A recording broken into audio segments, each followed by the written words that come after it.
ibada tukiwa na Mungu wetu. Bado tunaendelea kuwa na Mungu wetu. Mungu wetu aendelee kuwabariki na kuwatunza kila mmoja kwa jinsi yake.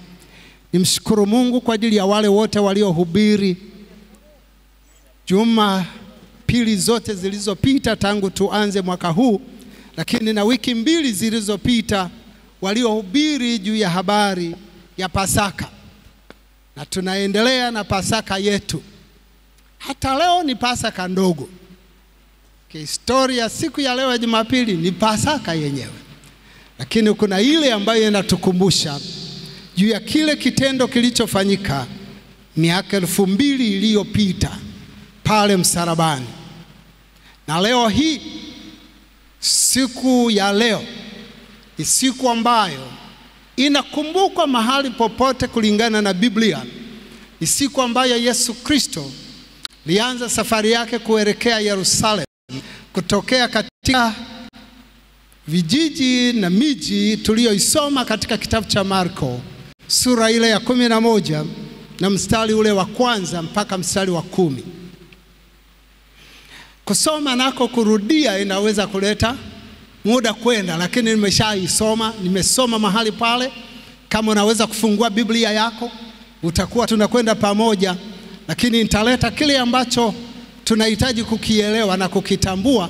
Nashukuru walihubiri habari ya Pasaka, wakasema juu ya habari ya damu, wakasema juu ya ukombozi wa wana wa Israeli, tarehe waliotoka Misri na kuelekea njia yote nzima. Wengine walihubiri juu ya habari ya jinsi ambavyo ilitumika hata katika Agano Jipya.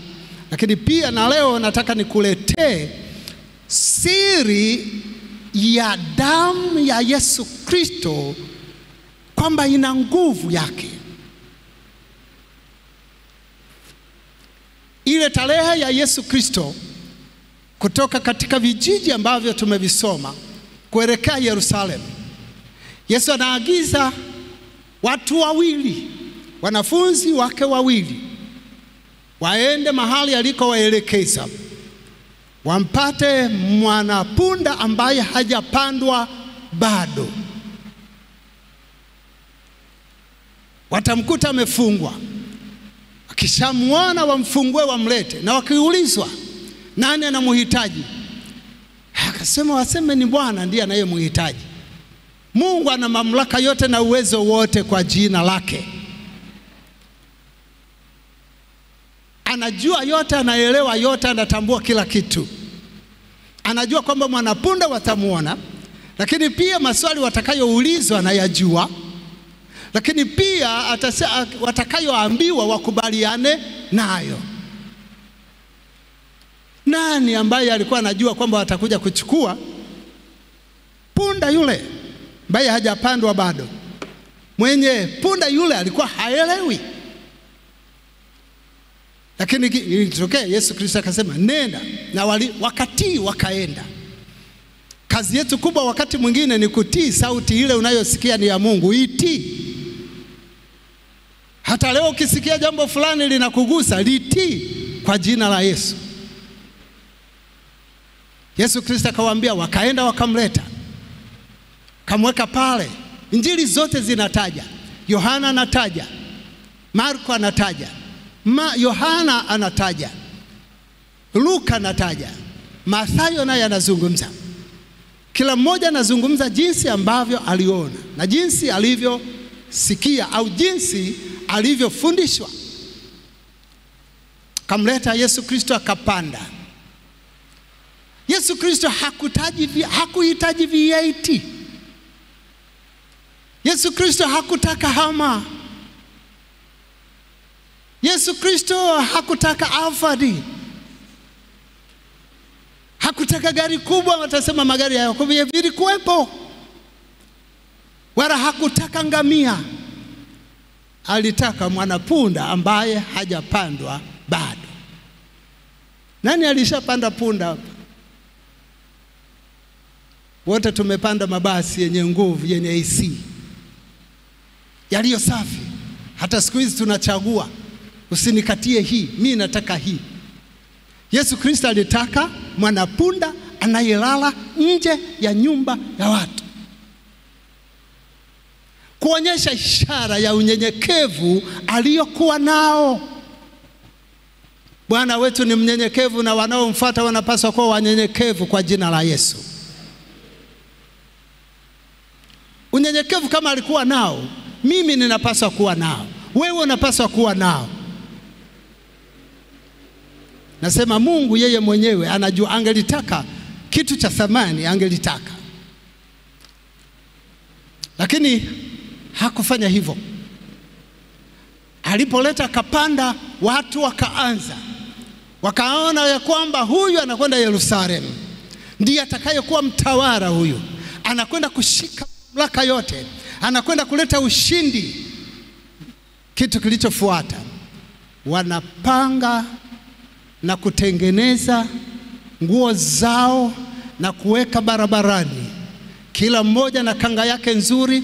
Kama tungelikuwa ni sisi leo, tungelichukua nguo zetu zile tulizoweka kana mama, tumeweka kwenye mifuko yetu tuliyoleta, unatandaza pale ili Yesu Kristo apite na mwanapunda apite mahali pale. Halafu sijui kama wanaume kweli walitandika, maana tunasoma labda walitandika wao, walikatakata mitende na matawi kuweka barabarani mizuri ili aweze kupita. Na Yesu Kristo anawaangalia, hakubishi, wakaenda naye. Nyimbo zilizoimbwa ni Hosana, Hosana, Hosana, Hosana, Hosana, Hosana, mbarikiwa anayekuja kwa jina la Bwana. Sio anakuja kwa jina jingine, anakuja kwa jina la Bwana. Amen. Tulikuwa tunaimba wimbo wakati fulani, nakumbuka enzi hizo, na mimi niliimba. Waliimba na kushangilia, Hosana ndiye mbarikiwa ajaye kwa jina lake Bwana, Hosana ndiye mbarikiwa. Halafu ndio tunaanza, waliimba na kushangilia, Hosana ndiye mbarikiwa ajaye kwa jina lake Bwana, Hosana ndiye mbarikiwa. Wanashangilia, watu wanapiga makofi, hoi hoi, nderemo, vigeregere, wanaimba kwa wimbo kama huo. Umati wote wanaona, wanamshangilia Yesu, wanamshangilia Yesu Masiha, the only one holy. Simeimba Cornerstone, yeye aliye mtakatifu. Mesema ni holy and worthy. Worthy. Okay, basi sikii vizuri, lakini na holy na worthy vyote tu vya Yesu. Hallelujah. Bwana Yesu asifiwe. Wakiimba nyimbo hizo, wakishangilia kuelekea Yerusalemu, ambaye Yesu hakuna jambo lolote alilolifanya lionekana ni mtu ambaye anasimama kwenye zamu yake. Lakini ukiendelea kusoma huko mbele, wale wote walioshangilia siku ile analetwa mbele ya makuhani na maherode, siku ile ambaye anakuja kuangikwa msalabani, wanasema sasa, kati ya huyu na yule Baraba tumfungulie nani? Sauti zote ziliimba, mtoe Baraba, mtoe, afunguliwe Baraba, awekwe huru, lakini huyu ndiye aangikwe. Walio mwimbia Hosana, Hosana, mbarikiwa. Na wote walisikia. Wengine ni machawa tu, waliingia kwenye mkumbo tu na kushangilia, lakini baadaye ndio walioasi. Walipoasi wakasema huyu ndiye atundikwe pale msalabani. Hawakujua, hawakuelewa kwamba anayetundikwa pale msalabani ndiye atakayopata ushindi. Lakini kwa maneno yao yalileta neema kwa ajili ya ulimwengu wote mzima, yalileta baraka kwa ajili yangu na mimi na wewe. Yesu Kristo alipohukumiwa kwa njia hiyo, na hawa ambao ni marafiki wabaya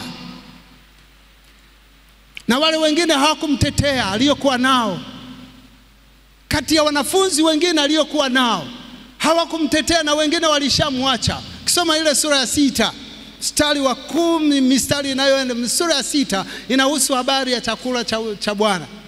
Baadaye anawaeleza mambo mengi, baadaye wanafunzi wake wanashangaa. Wengine hata walirudi nyuma. Walikuwa wanamtegemea, wanamwamini, lakini walirudi nyuma kwa kiasi fulani. Hao nao walikuwa walishangilia. Baadaye Yesu anasema, lakini na ninyi mnachukizwa na maneno haya? Kama mnataka kwenda nenda, kama mnataka kukaa. Petro ndiye alileta jibu la wakati ule, lakini baadaye na yeye akaja kala kona, anaogopa. Yule Yesu Kristo ambaye aliimbiwa hivyo ndiye aliyekataliwa, lakini pia baadaye anaonekana akiangikwa pale msalabani ili damu yake imwagike kwa ajili yako na kwa ajili yangu tupate uzima. Damu ya Yesu Kristo ina nguvu. Kuna siri iko ndani yake. Ni kwa sababu ya muda ambao tunao, lakini ningeliomba katika juma hili kama tunaweza kusoma maandiko ambayo yapo katika kitabu cha Kumbukumbu la Torati. Kumbukumbu la Torati. Kuna kitu kinatendeka katika ulimwengu wa roho, kinatembea. Kumbukumbu la Torati sura ya 18. Kumbukumbu la Torati sura ya 18 na mstari wa 18 mpaka 36. Kuna mambo yanatajwa pale. Kama kuna mtu ambaye anaweza kuwa na bidii ya kusoma kwa haraka zaidi. Kumbukumbu la Torati sura ya 8. Huwa naona baraka na wasomea watu, lakini mimi sina msomaji. Kumbukumbu la Torati ile sura ya 8 mstari wa 18. Kumbukumbu la Torati sura ya 8. Yes. Na mstari wa 10. Ona kama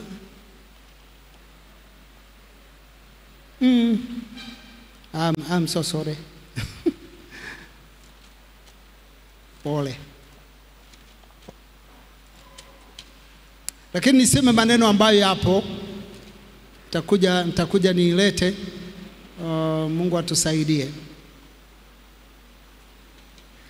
Kuna mambo yanayotajwa katika kitabu kile, labda katika kudukuru vizuri. Inataja kwamba damu ile ilikuwa na nguvu katika Agano la Kale. Damu ilitumika kwa ajili ya kuleta upatanisho kati ya Mungu na wanadamu, au wakati mwingine kati ya mtu na mtu. Ilileta nguvu. Ilitumika kwa ajili ya kusaidia watu ambao wanawekwa wakfu mbele za Mungu. Haruni wakati mwingine anaagizwa kufanya hivyo na uzao wake. Lakini pia kuna mambo ambayo alisema uchukue damu uweke kwenye miguu ya Haruni na wanawe. Kwa nini anasema damu iwekwe kwenye miguu? Inawekwa kwenye miguu kwa sababu iwe tayari kwa ajili ya kutenda kazi ya Mungu. Itende haki kwa ajili ya mtu yule, miguu iliyo tayari kufanya kazi yake. Lakini pia anasema damu hiyo ipakwe masikioni mwa hawa watu ambao wanasimamia huduma hii. Kwa nini wapakwe masikioni? Masikio yao yapate kusikia neno la Mungu. Ilikuwa na nguvu. Kuna siri ndani yake, kuna kitu cha pekee ndani yake. Lakini pia anasema damu hiyo hiyo uipake kwenye mikono ya watumishi hawa. Damu ilikuwa na nguvu, ilikuwa na uwezo. Damu kwa nini inapakwa kwenye mikono yao? Ili iweze kufanya kazi ya Mungu. Mikono iliyotakasika, mikono iliyo safi, miguu iliyo safi, masikio yanayosikia kile ambacho Mungu anafanya. Kwa hiyo damu ilikuwa na nguvu. Inapakwa kwenye mkono wa kulia. Katika mkono ule kuna heshima, na hasa kwetu Afrika. Mtu akikupa mkono wa kushoto na kukupa kwa kitu kwa mkono wa kushoto. Siku hizi tunafanya, hata watoto wanatumia kushoto. Wanaweza akakupa kitu kwa kutumia mkono wa kushoto, lakini mara kwa mara ni mkono huu. Anasema mkono wa kuume wa Mungu Baba. Ndiko na wale watakaoamini watakaokuwa kwenye mkono wa kuume. Mkono wa kushoto una mambo yake. Haleluya. Damu ya Yesu Kristo ina nguvu na ina thamani. Damu ya Yesu Kristo ina nguvu na ina thamani. Na damu ya Yesu Kristo inasema kama ilivyosema kwa Agano la Kale. Biblia inasema hivi, Yesu Kristo alipoangalia wale Mafarisayo na Masadukayo, kawaangalia kawaona katika ulimwengu mwingine. Alisema mambo mengi pale. Hata mengine yanatuhusu sisi, kwamba watumishi mnavaa mavazi ya namna hii ili kutazamwa na watu. Natembea huko mitaani ili muheshimiwe na wengine. Anasema ole wenu. Lakini baadaye Yesu Kristo anazungumza. Anasema katika hayo yote aliyoyasema, mwisho katika Mathayo 23 mstari wa 35 anasema, hivyo na ije juu yenu damu yote ya haki iliyomwagika juu ya nchi, tangu damu ya Habili yule mwenye haki hata damu ya Zakaria bini Barakia mliyemuua kati ya patakatifu na madhabahu. Bwana Yesu asifiwe. Asema damu ile hata na hii mnaijua. Fikiria, tangu wakati ule wa Habili, ni mtoto wa Adam, lakini inakuja kusemwa wakati wa Yesu. Kuna siri ndani yake. Kuna siri ndani ya damu ya Yesu Kristo. Kuna siri iko humo. Asema hiyo damu bado inasema, bado inatamka, bado inazungumza. Hata ile ya Zekaria mwana wa Barakia mliyemuua mahali patakatifu pake, sio Yesu. Hapana, Yesu Kristo ndiye anayetaja haya. Nikueleze hivyo kwamba tutakwenda kutumia damu ya Yesu Kristo kwa kukumbuka kila alichokifanya, lakini kwa damu hiyo inaweza ikatenda kitu kingine katika maisha yako kwa jina la Yesu. Mkate tutakao ushiriki unaweza kufanya jambo katika maisha yako. Damu kama inasema ile ya Habili, kama inasema ya yule aliyekufa, kama inasema ya Zekaria, ishindweje ya Yesu kunena kitu kwa ajili yako leo? Kuna nguvu, nguvu, nguvu ya ajabu damni mwa Yesu. Kuna nguvu, nguvu, nguvu ya ajabu damni mwa mwana kondoo. Damu ya Yesu ina nguvu. Ni zaidi ya ile ambayo Mungu alimwagiza Haruni pamoja na Musa. Ni zaidi yake. Ni zaidi ya ile ya Habili tuliyoisoma. Damu ya Yesu Kristo ina nguvu. Katika kitabu cha Yohana ile sura ya 6, anaanza kwenye mistari mingine huko anaendelea, lakini mstari 27 anasema msikitende kazi chakula chenye haribika. Chakula chenye kuharibika. Anasema msikitende hicho, bali mfanye nini?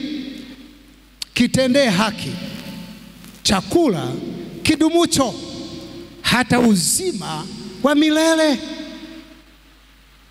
Walikuwa wanamfuata Yesu kwa sababu amalisha watu 5,000. Hivyo hivyo kama walivyomfuata wakati ule anaelekea Yerusalemu, ndivyo ilivyokuwa hata wakati ule analisha watu 5,000, alafu umati wa watu naanza kumfuata. Baadaye wanasema lakini huyu ndiye nabii au ni nani? Yesu Kristo anakuja kugundua, anasema ninyi hamkuja hivi hivi, mmekuja kwa ajili ya mikate tu.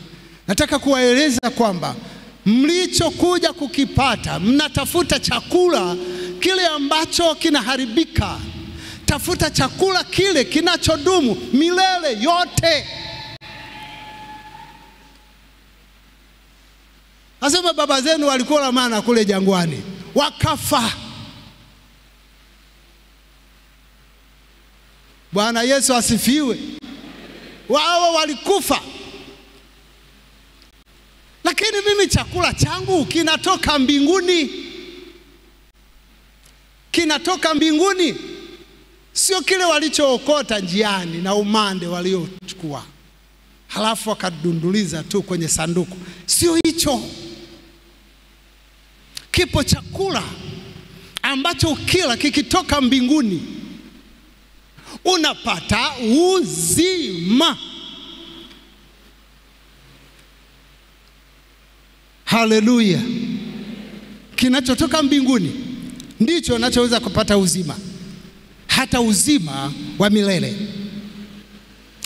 Anasema wale wote anipao Baba watakuja kwangu, wala yeyote ajaye kwangu sitamtupa nje kamwe. Ukikubali na kuja kwake, yeye Baba anasema sitakutupa kamwe. Shughulika na mambo ya Yesu na Yesu ashughulike na mambo yako. Tafuta chakula kinachotoka mbinguni cha Bwana na Baba akupatie hicho hicho. Wakati mwingine tunapotea kidogo kidogo. Tunashangilia hapa, tunaimba hapa, tunasema kila lolote. Ndio maana waimbaji wameimba tutupi hata kidogo. Kilio changu na maombi yangu ya kufikiria wewe. Na mimi naomba Mungu wangu, Baba yangu wa mbinguni, hawa ninyi mlioko hapa kwa jina la Yesu, kila atakayekula chakula kitokacho mbinguni kilete uzima kwa jambo fulani ulilo nalo katika maisha yako kwa jina la Yesu. Na mimi yawe maombi yangu kama niliyokuwa nimeomba jana. Niliomba kwenye gari naenda kufungisha ndoa kule Kibesa. Juzi walikuja hapa wale wanaofunga ndoa, kijana na mvulana na msichana. Tena walikuja na Stani mwenyewe. Tukakaa pale ofisini. Stani alikuja kwa ajili ya mambo fulani yeye alikuwa anataka kuona. Basi tukamaliza mambo yote. Nikasema tuombe. Nikaomba nikasema, Mungu, ninajua wewe ndiye baba wa mvua. Baba, wewe ndiye baba wa jua lote. Lakini siku ya tarehe 12 iwe ya baraka kwa ajili ya Ezekieli pamoja na Emi wanaoana siku hiyo. Baba, usitupe mvua ya kutuletea shida. Usitupe jua la kutuletea shida. Utupe hewa nzuri. Jana nilikuwa niende na mke wangu, lakini alikuwa anafundisha wanawake leo. Jana niko kwenye gari. Nafika pale kwa Magufuli. Ni wingu zito linatoka huku. Nikasema yamekuwa linaenda linazunguka. Mimi nilikosea njia, nikaenda nikageuzia kule Santa Joseph, nikageuza alafu nikapinda. naanza pale kwenye barabara ile ambayo ni ya vumbi, mvua tap inaanza. Naenda mvua nyingi kabisa na wingu linaendelea kuwa kubwa mbele yangu. Nikasema mbele huko naendesha ile, unajua wala 10 sifiki pale kwenye speedometer, 10 haifiki, na shwa huipa. Baadaye nikasema Mungu wangu, kama niliomba maombi haya vibaya, ni dhambi yangu, sio dhambi ya Ezekieli ya Emi, ni dhambi yangu mimi, naibeba mwenyewe. Na mvua uiruhusu unavyotaka, ukitaka uikate. Kama niliomba vizuri uikate, kama niliomba vibaya endelea kuiweka kwenye barabara. Hivyo naendesha gari nafika mbele kama kilomita 1. Baba kafunga kabisa mvua yake, ikakata na mawingu yakaondoka. Na mawingu yakafanya nini? Yakaondoka. Nikamshukuru Mungu. Nimefika kwenye ibada na karibishwa kuomba, nikamshukuru Mungu kwa ajili ya kusitisha mvua. Na sitisha mvua, likaanza wingu tena zito. Nikasema Mungu, vile kama naomba vibaya tena, Mungu nisaidie, mvua isinyeshe. Haikunyesha. Na hivyo leo, kama Mungu unisaidie, kama nimeomba, Baba utimize hili kwa jina la Yesu. Kama tumeomba na nimeomba na mimi, Mungu atusaidie. Hapa kutoke uponyaji kwa jina la Yesu. Hapa itoke nguvu mpya kwa jina la Yesu. Hapa kutoke amani katika jina la Yesu. Hapa litoke tunda la Roho Mtakatifu, alete pendo la katikati ya mtu na mtu kwa jina la Yesu. Kulete kitu kipya. Hatushiriki hivi. Tunakula chakula kilichoko mbinguni, kinatangaza matendo makuu ya Mungu.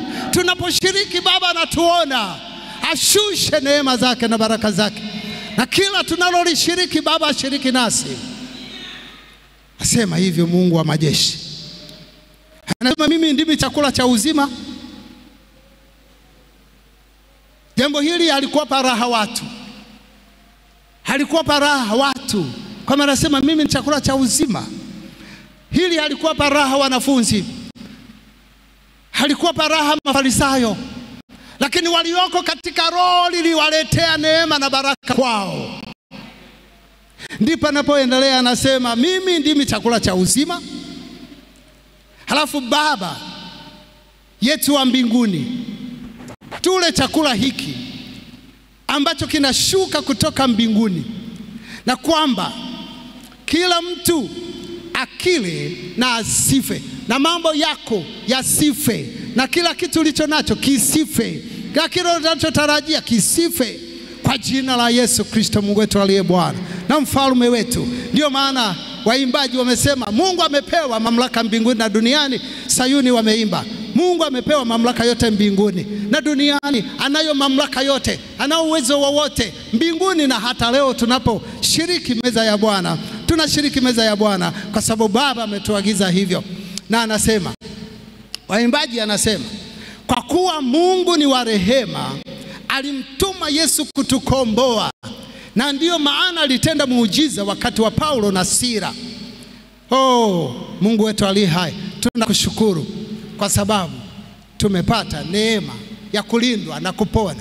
Mungu akupe ulinzi, Mungu akusaidie, na Mungu akuwezeshe katika jina la Yesu. Mungu atutie nguvu na kuleta baraka zake. Sitaacha kusema neno hili kwamba Mungu katika neema yake na katika kila jambo analolifanya na katika damu yake kuna siri iliyoko ndani, ambaye anaweza kufanya kitu kwa ajili ya mtu ambaye yeye mwenyewe anamtegemea. Nisome maandiko haya alafu na kwenda kumaliza, ili Baba yetu wa mbinguni aturuhusu kushiriki kikombe alichotuagiza tukifanye na tukitumie na mkate pamoja na kukinywea kikombe chake. Baba yetu wa mbinguni anasema hivi, mstari wa 53 wa kitabu cha Yohana sura ya 6 mstari wa 53. Nisome maandiko haya yawe baraka kwetu. 53. Basi Yesu akawaambia, amini amini nawaambieni, msipoula mwili wake mwana wa Adamu na kunywa damu yake, hamna uzima ndani yake. Aulaye mwili wangu na kunywa aulaye mwili wangu na kunywa damu yangu anao uzima wa milele, nami nitamfufua siku ya mwisho. Kwa maana mwili wangu ni chakula cha kweli na damu yangu ni kinywaji cha kweli. Aulaye mwili wangu na kuinywa damu yangu hukaa ndani yangu, nami hukaa ndani yake. Amen. Bwana kutendee muujiza huo kwa jina la Yesu. Baba, kae kwenye mwili wako maisha yako yote kwa jina la Yesu. Baba, shina wewe hata mauti ambayo yeye mwenyewe anaitangaza kwamba kila mtu hata ajapo kufa ataishi. Tukae na Baba yetu wa mbinguni, tuishi na Baba yetu wa mbinguni, atutangazie yaliyo mema na mazuri, na utukufu wako ujidhihirishe. Karibu sana kwenye meza ya Bwana, na Baba akusaidie wakati unakula unakunywa, ujue kwamba kitu kitatendeka katika maisha yako kilicho cha Baba yetu wa mbinguni, kinachotoka kwako, kwake yeye mwenyewe, kiwe baraka kwa ajili yako. Mungu wetu atubariki, Mungu wetu atusaidie, na Mungu wetu atuwezeshe kututia nguvu na kutuinua kwa kila jambo ambalo anahitaji tuwe nalo. Kwa jina la Baba na Mwana na Roho Mtakatifu ninaomba haya na kushukuru. Amen.